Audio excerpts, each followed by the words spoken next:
ওদের গাড়িটা ঘন জঙ্গলের মধ্যে দিয়ে এগিয়ে যাচ্ছিল।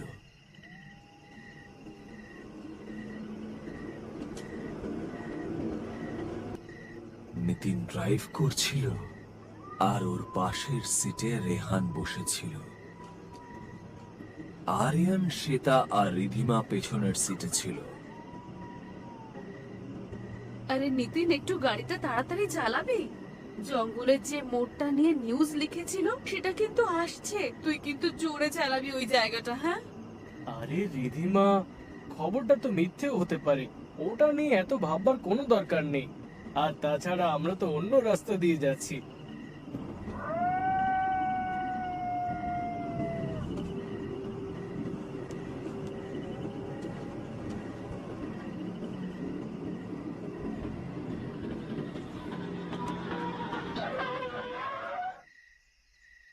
কিছুক্ষণ পরে ওরা দেখলো রাস্তার সামনে একটা বড় গাছ পড়ে আছে।